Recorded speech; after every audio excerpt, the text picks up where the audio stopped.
बिस्मिल्लाहिर्रहमानिर्रहीम। अस्सलामुअलैकुम दोस्तों, क्या हाल चाल हैं। मैं उम्मीद करता हूं कि मेरे तमाम दोस्त खैरियत से होंगे। दोस्तों, अहमद हसन और मोहम्मद हुसैन भाई आपके लिए 4 बछड़ों की लाट लेके आए हैं। बड़े कमाल के बछड़े लेके आए हैं माशाल्लाह। चेक करें या झालर चेक करें, कलर में जिस्म की लचक को देखें और शाइनिंग, माशाल्लाह बड़े प्यारे बछड़े हैं। ये साहिवाल का, इसमें दो साहिवाल के हैं, 2 चोरस्तानी हैं और दोनों 2021 की कुर्बानी के लिए ये इंशाल्लाह तैयार होंगे। ये वीडियो उन्होंने अपनी पब्लिसिटी के लिए दी है। कोई भी दोस्त ख़रीदना चाहे तो ये सस्ते बछड़े हैं। पहले वो अबलग लेके आते हैं, नुकरे पटेले, तो वो काफ़ी महंगे होते हैं। तो दोस्त उसके ऊपर जो है वो क्या बातचीत करते रहते हैं कि यार ये महंगे हैं, इस तरह से है, वैसे वैसे।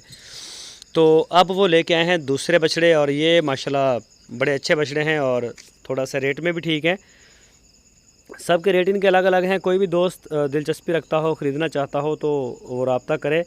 आपकी स्क्रीन के ऊपर अहमद हसन भाई और मोहम्मद हुसैन भाई का नंबर मौजूद है। इन नंबरों के ऊपर आप उनको व्हाट्सएप की कॉल या फिर मोबाइल कॉल दुनिया भर से कर सकते हैं।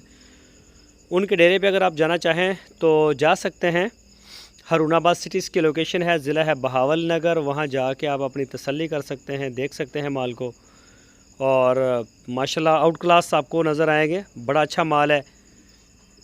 माल तो छांट छांट के लेके आते हैं, चाहे चोलस्तानी ही क्यों ना हो, साहिवाल हो, अबलग तो फिर अबलग होता है। छांट के क्वालिटी के ऊपर माल लेके आते हैं माशाल्लाह। इस तरह से कभी नहीं होगा कि हमें खुरक लेके आ गए। साफ़ सुथरे जानवर हैं आपके सामने। तो कोई भी दोस्त खरीदना चाहे तो रब्ता